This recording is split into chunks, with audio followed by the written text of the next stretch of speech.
Então vamos lá, pessoal. Vamos ver agora uma aula que eu trouxe para vocês 3 questões que foram cobradas na prova do Enem. E essas 3 questões, gente, são 3 questões difíceis sobre o assunto geometria plana, tá?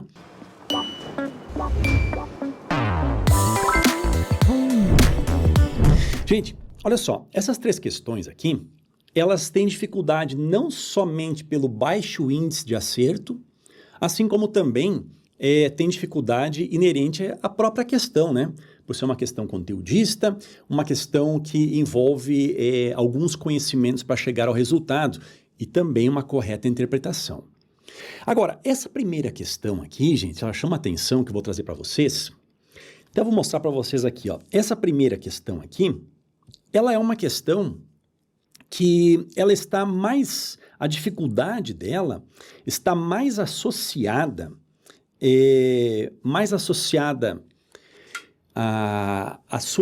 ao seu baixo índice de acerto do que a própria dificuldade em resolver essa questão.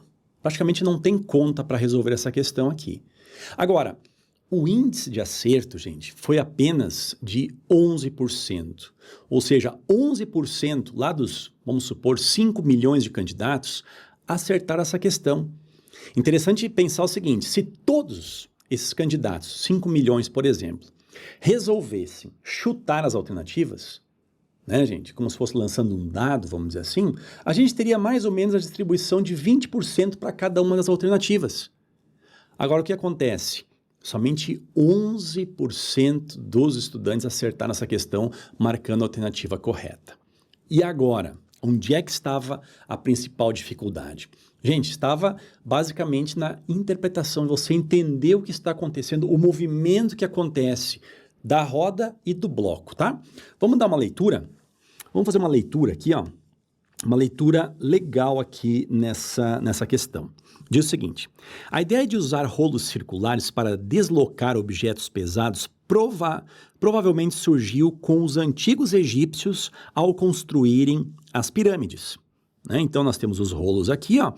Esse bloco aqui ele vai para a direita. Quando ele alcançar esse terceiro rolo, eles pegam esse rolo aqui, ó, põem lá para frente e por aí vai carregando esse bloco aqui. Agora, olhem só. Representando por R o raio da base dos rolos cilíndricos em metros, então nós temos o R aqui, ó, tá? O raio. A expressão no deslocamento horizontal Y, tá? Do bloco de pedra em função do raio, após o rolo ter dado uma volta completa. Olha só, o rolo ter dado uma volta completa. Qual foi o deslocamento horizontal Y? Aqui talvez poderia até confundir, porque a gente tem... O deslocamento a gente sabe que acontece nessa direção.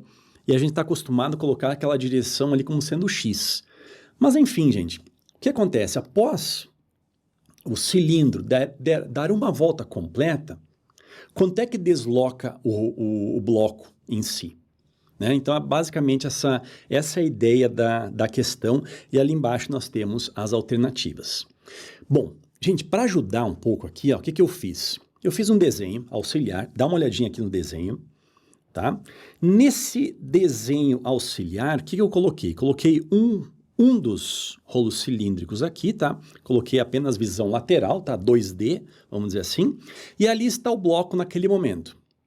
Aí, acontece, gente, para o bloco ir para a direita, o cilindro aqui, ó, ele vai girar no sentido...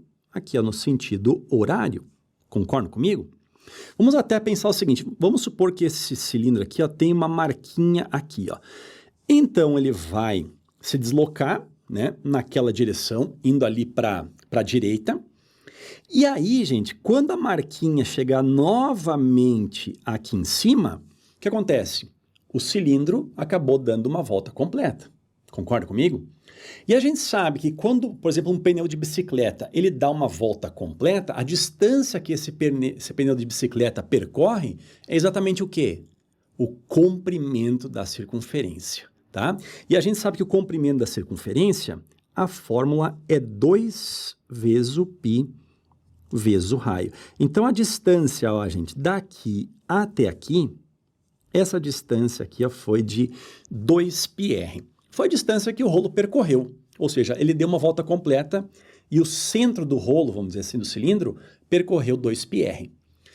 Só que, agora vamos pensar em relação ao bloco que está sobre o cilindro, tá? Bom, o bloco, o que vai acontecer? Ele tem a beirada dele aqui assim, ó, beleza? E aí, quando acontece o deslocamento lá para a direita, após o cilindro aqui dar uma volta completa, você concorda comigo que essa parte aqui, ó, gente, porque não houve deslizamento, essa parte aqui, ó, ela corresponde exatamente ao comprimento da circunferência? Vocês concordam comigo? Porque o rolo, quando vai... Deixa eu fazer uma coisa aqui, imaginar aqui o rolo, tá? Temos aqui o bloco. Quando você vai deslizando, quando deu uma volta completa, gente, a parte de baixo aqui, ó, do bloco, percorreu uma distância, né? Percorreu uma distância aqui, ó. E essa distância que está aparecendo ali é justamente, novamente, o comprimento da circunferência, que é 2 vezes o π vezes o raio. Então, vamos marcar aqui, ó. Essa distância aqui também é 2 vezes o π vezes o raio. Agora, o que acontece? Deste ponto aqui até aquele ponto ali, gente, o que a gente pode dizer em relação à distância aqui, ó? É exatamente 2πr mais 2πr, ou seja, 4 vezes o π vezes o raio. Esse é o deslocamento do bloco, tá? Em função do raio. É 4 vezes o π vezes o raio, e essa alternativa nós encontramos aqui, gente, ó. A letra E de Equador. Porque preste atenção numa coisa. Quando o cilindro ele vai se movendo, o cilindro se move, só que ao mesmo tempo o bloco se move. É como se o bloco estivesse se movendo a uma velocidade 2 vezes maior do que a velocidade do cilindro, tá? Porque o cilindro está jogando o bloco para frente. Beleza? Essa questão aqui, a gente só teve 11% dos estudantes que acertaram essa questão. As duas próximas questões, eu acho questões mais difíceis do que essa daqui, só que teve um índice de acerto maior, tá? Índice de acerto maior porque essa questão aqui, muitas vezes, o aluno pensa aquela história de dar uma volta, muitos devem ter assinalado a alternativa letra D, já falando ali que a distância era de 2 vezes o π vezes o raio. Beleza? Agora vamos ver essa questão aqui, uma questão também envolve o assunto geometria plana, e nessa questão aqui nós vamos trabalhar com o comprimento de um arco de uma circunferência. Eu já vou revisar esse assunto com você, que seria fundamental para você acertar essa questão. Muito embora o examinador já dá a dica ali, ó, depois eu vou mostrar para vocês, já dá a dica de como calcular o comprimento do arco de uma circunferência. Bom, o que acontece, gente? Essa questão aqui foi cobrada no Enem PPL. Eu não tive acesso ao percentual de acerto dessa questão aqui, tá? Mas pela dificuldade, certamente deve ter sido uma questão com baixo índice de acerto. Beleza? Vamos ver? Vem comigo aqui, ó, e nós vamos ter o seguinte.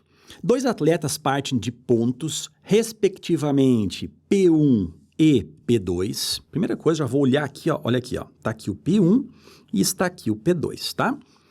Em 2 pistas planas distintas, conforme a figura, deslocando-se no sentido anti-horário, tá? Então, eles vão fazer esse deslocamento aqui, gente. Eles saem desses pontos aqui e se deslocam aqui, ó, tá?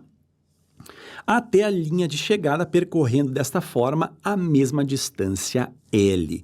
Gente, o L, então, aqui, ó, é a distância total. Vamos até escrever aqui, ó. É a distância total. Então, o que acontece? Os 2 atletas estão saindo de pontos distintos, até porque o P2, entre aspas, ele teria um comprimento menor a ser percorrido se ele saísse da mesma posição do P1, porque o raio do P2 ali, ó, ele é menor que o raio do P1, tá? Então, por isso que o P1 ele sai na frente, mas no final, gente, claro, né? Eles estão percorrendo sempre a mesma distância, tá? E essa distância aí, o examinador falou que é L. Então, o L maiúsculo é a distância. Bom, vamos lá, continuando. Os trechos retos dos finais das curvas até a linha de chegada deste percurso têm o mesmo comprimento L. Bom, vamos lá, vamos ver o seguinte. Deixa eu passar aqui uma linha, ó, bem fininha aqui. Então, aqui, ó, os trechos retos, ó, do final da curva, das 2 curvas, tá? Então, esse trecho aqui, ó, ele está chamando de L. Eles possuem o mesmo comprimento. Aqui é L e aqui é L. Beleza? Essa reta aqui, ó, tá? Bom, aí nós vamos ter o seguinte.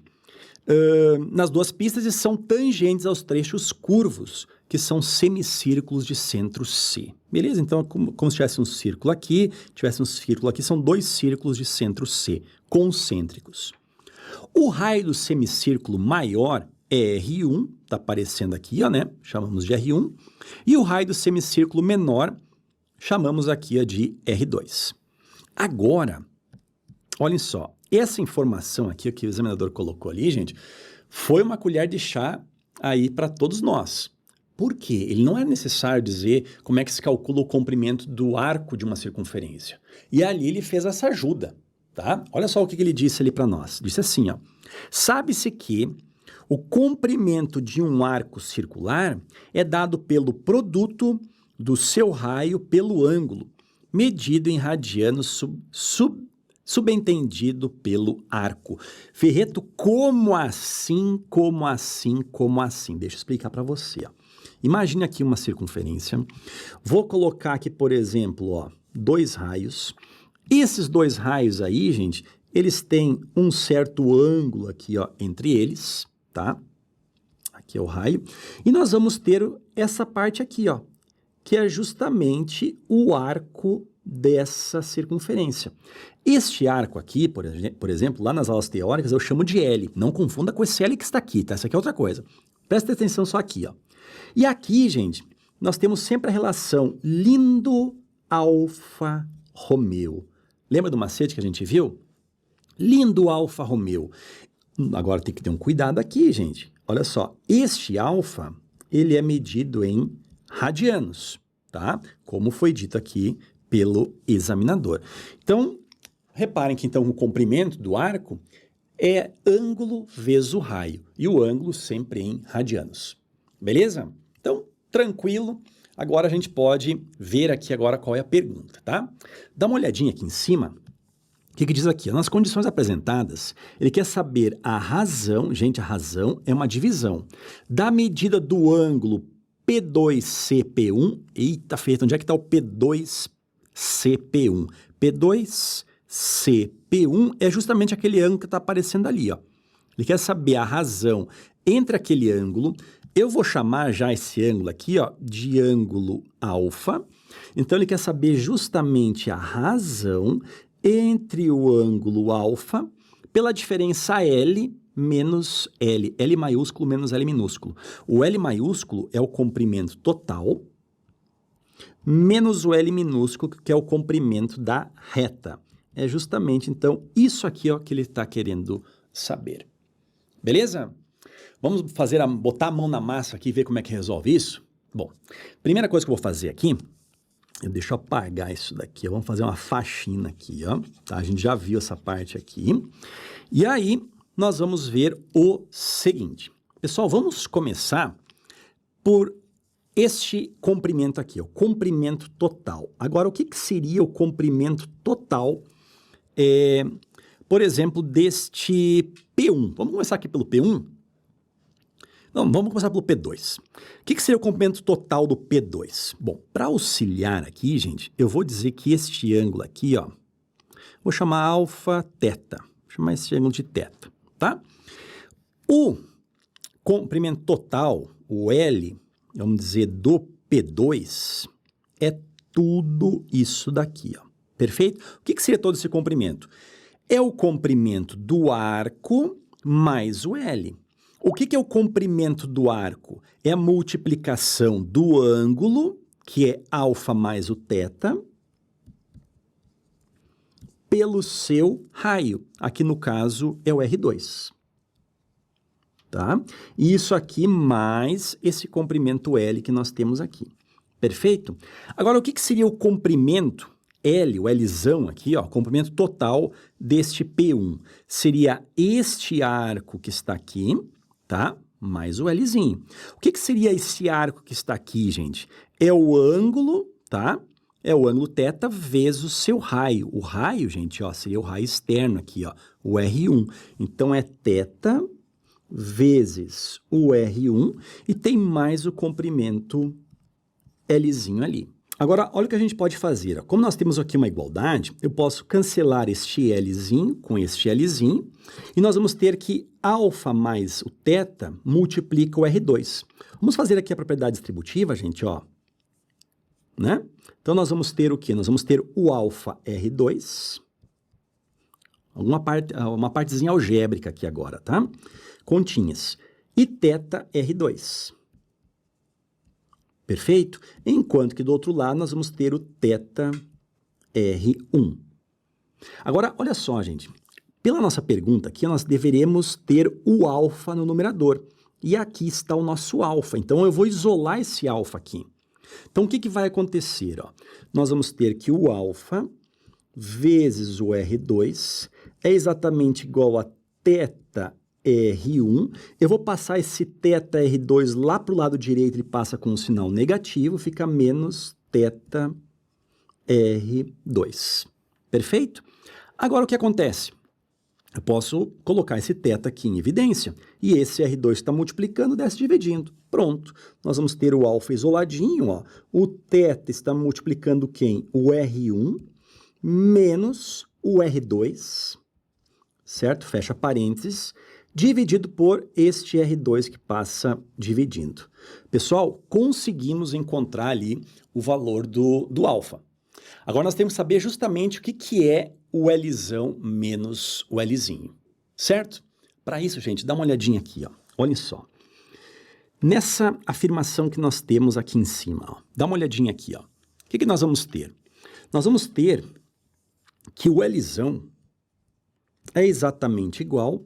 Deixa eu prestar atenção nisso daqui, ó. O Lzão é exatamente igual a isso daqui, porque ele é igual a isso e é igual a isso. Concorda comigo? Então, o Lzão é igual a θ R1 mais o L. Bom, o que eu vou fazer? Eu vou pegar esse Lzinho e vou enviar lá para o lado esquerdo. Ele passa com um sinal negativo. Então, eu vou ter que o Lzão menos o Lzinho é igual a θ vezes o R1. Pronto. Gente, ó, nós temos aqui o alfa, nós temos aqui o Lzão menos o Lzinho. Vamos fazer o quê, gente? A divisão desses dois valores aqui. Perfeito? Deixa eu colocar aqui um pouquinho para o lado. Mais ou menos até que assim tá bom. E aí nós vamos ter o seguinte. Então, essa divisão que está aqui em cima, ó, essa divisão que está aqui, será justamente o quê? Será o alfa, que é o θ, que multiplica o R1 menos o R2, dividido pelo R2, tá? Esse aqui é somente o alfa. Só que nós temos que dividir tudo isso daí, ó. Olha só, deixa eu marcar bem aqui, ó. Essa divisão, tá? A gente vai dividir tudo por Lzão menos o Lzinho, ou seja, θ R1. Aí, como é que a gente faz essa divisão? A gente conserva o numerador, que é o θ. Estou fazendo bem devagarinho aqui para vocês terem uma completa clareza na resolução aqui, certinho? Dividido por R2, tá? A gente multiplica pelo inverso de θ R1. Fica 1 sobre θ R1. Agora, olha só, como nós temos multiplicação aqui, e esse θ está multiplicando aqui também, poderíamos cortar esse θ com esse θ. Agora, olha só, numerador é R1 menos R2, dividido por R2. O que acontece? Esse R2, ele é denominador do R1, mas também é denominador do R2. Então, a gente pode separar aqui em duas frações.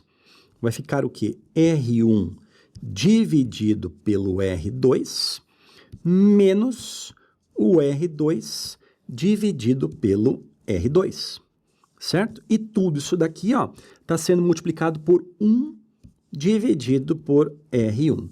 Bom, R2 sobre R2, isso daqui, gente, é exatamente igual a 1, tá? E aí o que acontece? Eu posso fazer a propriedade distributiva, ó. Tudo isso daqui, ó, vai multiplicar essa fração e depois multiplica esse valor que é 1, tá? Então, olha só, vai ficar aqui, ó, R1 sobre o R2 está sendo multiplicado por 1 sobre R1 menos Este 1 aqui que multiplica essa fração, fica apenas essa fração, 1 sobre R1.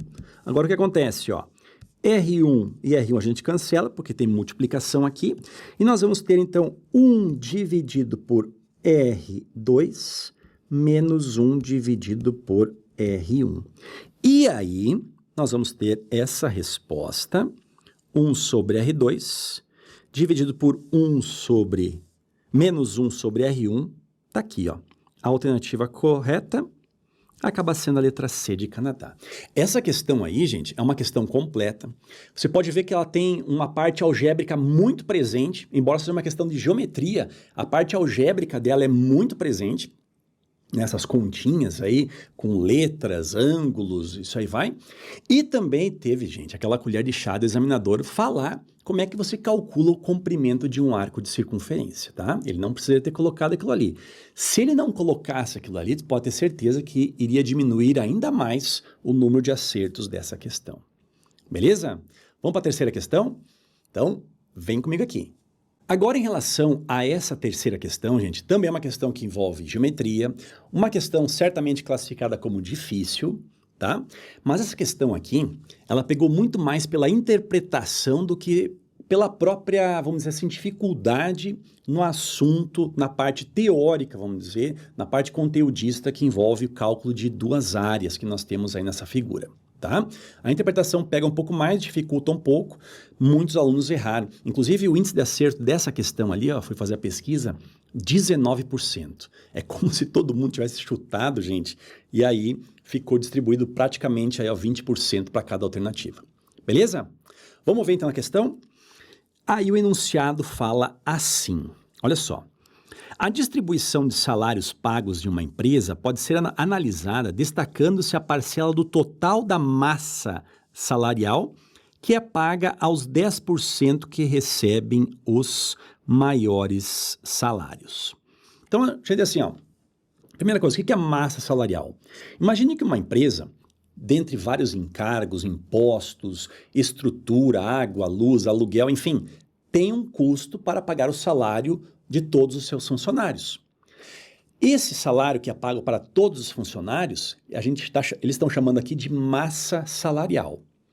Aí, gente, olha só, tem uma parcela dessa massa salarial que vai para 10% dos funcionários, tá? Que seriam os cargos mais elevados, os que têm melhor formação, os que têm maior experiência, enfim. Esses 10% aí, gente, recebem os maiores salários.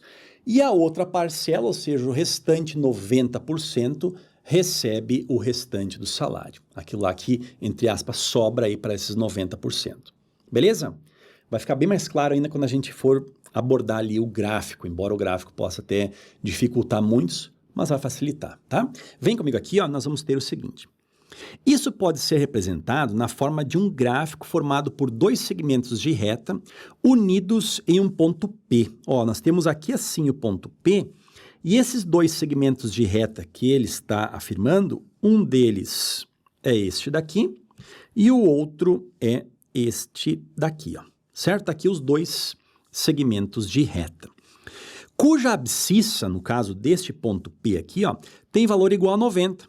Como ilustrado na figura. Então aqui, ó, o abscissa, ou seja, o valor do x é exatamente igual a 90 aqui, ó, a abscissa do ponto P, tá? No eixo horizontal do gráfico, tem-se o percentual de funcionários, tá? Ordenados de forma crescente pelos valores de seus salários. Então aqui estão os salários com menor valor, e aqui nós vamos seguindo nos funcionários até os funcionários aqui, ó, que tem o maior valor. Nesse caso, esse canto aqui representando, esse canto aqui, ó, 10% dos funcionários da empresa, que está os 100% dos funcionários, certo?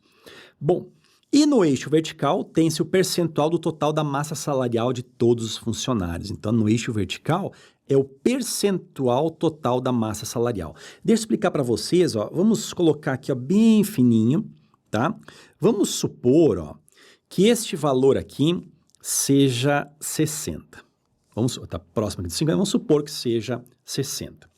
O que significa o 60 aqui? Significa o seguinte, que os 90% dos funcionários recebem a massa salarial de 60%, ou seja, 60% do salário da empresa são distribuídos para 90% dos funcionários, enquanto que os outros 40% do salário da empresa são distribuídos aqui para aqueles 10%. Vamos imaginar uma situação numérica.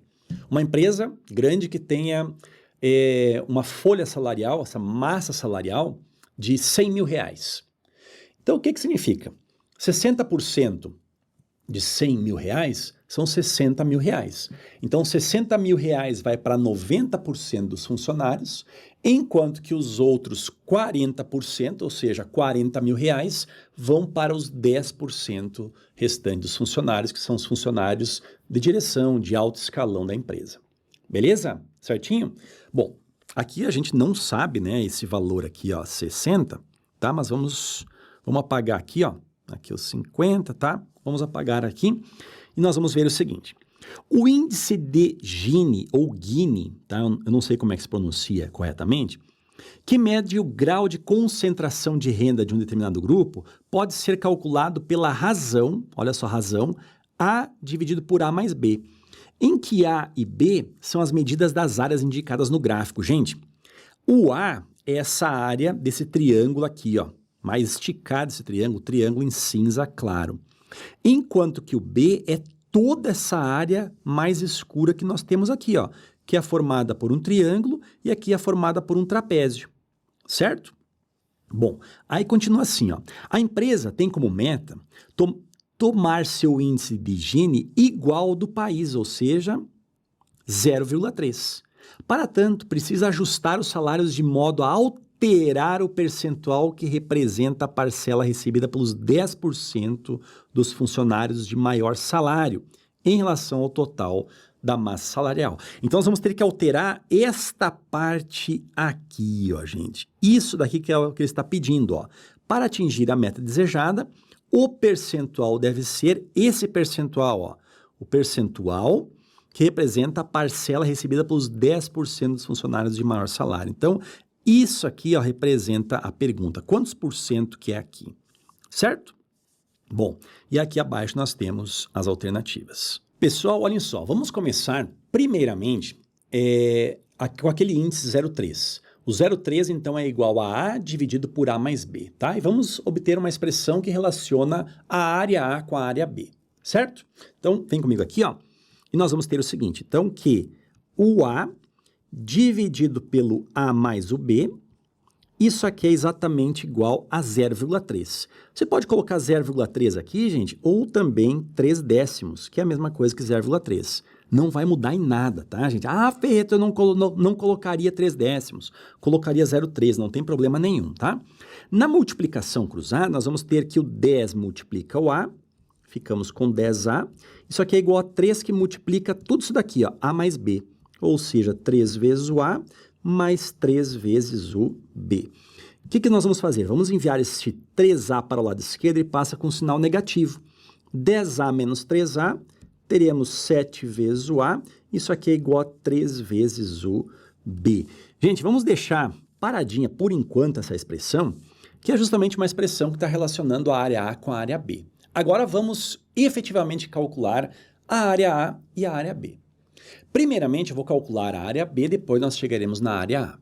Essa área B, ela, como eu já falei antes, ela é formada por um triângulo e formada por um trapézio. Nós vamos somar essas duas áreas e aí nós vamos ter a área B. Beleza? Bom, para isso, gente, vamos supor o seguinte. Ó, aqui nós temos uma altura, aqui vamos supor que é o eixo Y. Vamos dizer que isso aqui vale Y, então, né? Aqui está o Y. Então, a área B é formada por este triângulo que está aqui, mais esse trapézio que está aqui. Este triângulo aqui, gente, deixa eu até marcar ele aqui para você, ó. Este triângulo que está aqui é a base vezes a altura dividido por 2. Concorda comigo? Então, a área B seria o quê? A base aqui não é 90, ó, 90, vezes essa altura aqui, ó, que eu estou chamando de Y, 90 vezes Y, dividido por 2. Perfeito? Mais a área desse trapézio. Então, onde é que tem um trapézio? Deixa eu colocar aqui, ó. Ó, gente, vamos mais ou menos formar aqui o trapézio, ó. Coloquei ele, ó, dei um giro nele. A base maior, isso daqui, gente, ó, a base maior é exatamente igual a 100. Enquanto que a base menor é esse daqui, ó, gente. A base menor corresponde a y. E a altura, gente, de 90 a 100, ó, é esse trechinho aqui, ó, de 90 a 100, portanto, a altura é 10. Então, essa área aí, a área desse trapézio, será o quê? Base maior, que é o 100, mais a base menor, que é o y, tudo isso aí, ó, multiplicado pela altura, que é o 10, e tudo isso daqui é dividido por 2. Perfeito? Então, a área B será 90y dividido por 2, mais este 10 aqui, a gente, propriedade distributiva. Concordo? Então, nós vamos ter aqui, ó, 100 vezes 10, isso aqui dá 1000, 10 vezes y, ou seja, mais 10 vezes o y, e tudo isso daqui é dividido por 2. É como se tivesse tudo isso aqui dividido por 2. Então, essa área B será 90y mais 10y, isso aqui vai dar 100y, mais este 1000, tudo isso daqui é dividido por 2. Isso daqui, gente, vai dar 50y mais 500. Pronto, nós temos aqui a área B. Agora, pessoal, para nós calcularmos a área A, a gente não vai fazer ali base vezes altura dividido por 2, né? Seria um triângulo, está todo ele diferente ali, ó, é um triângulo obtusângulo. Então, a gente não tem como saber quanto é o comprimento da base, quanto é que é o valor da altura e por aí vai. O que a gente vai fazer? Nós vamos chegar à sua área de uma maneira indireta. Nós vamos pegar a área de uma figura maior e tirar o que a gente não quer, e a gente vai ficar com a área dele. Ferreto, como assim? Eu vou te explicar, tá? Vem comigo aqui, ó. Agora preste atenção no seguinte. Imagine, por exemplo, esse triângulo maior aqui, ó. Estou colocando aqui ele em azul, certo? Azul claro aqui, ó. Se eu pegar esse triângulo maior e tirar a área B, não vou ficar somente com a área A, que é a área cinza que está aqui. Então, é justamente isso que nós vamos fazer, tá? Deixa eu descer um pouquinho aqui, ó. Nós vamos ter, então, que a área A, tá? Opa! A área A, ela é justamente igual. A área desse triângulo azul é base, que é 100, vezes a altura, que é 100, dividido por 2. 100 vezes 100 é 10.000. Dividido por 2, teremos 5.000, tá? Então, tá aqui a área do triângulo azul. Menos a área B, que nós já temos aqui, ó. Menos tudo isso daqui, ó. Então, menos tudo isso daqui vai ficar menos 50y e vai ficar menos 500, porque o negativo disso daqui, gente, troca o sinal do 50y e troca o sinal do 500. Menos o 500. Então, essa área A será 5.000 menos 500, isso aqui dá 4.500 menos 50y. Então, nós temos aqui, ó, a área A em função de y e temos aqui, ó, a área B também em função de y. E agora, reparem, ó, nós temos essa expressão. Então, é justamente o que você está pensando. No lugar do A, vamos colocar isso daqui. No lugar do B, vamos colocar isso daqui. Certo? Então, nós vamos ter o quê? Ó? 7, que multiplica o A, ou seja, 4.500 menos o 50y. Isso aqui é exatamente igual a 3 vezes o B, que é exatamente igual a 50y mais o 500. Bom, esse 7 aqui, ó, e o 3 também, tá, gente? Eles vão fazer aqui a propriedade distributiva, tá? O famoso chuveirinho, beleza? Então, nós vamos ter aqui, ó, 7 vezes 4.500, isso aqui dá 31.500. 7 vezes menos 50y dá menos 350y.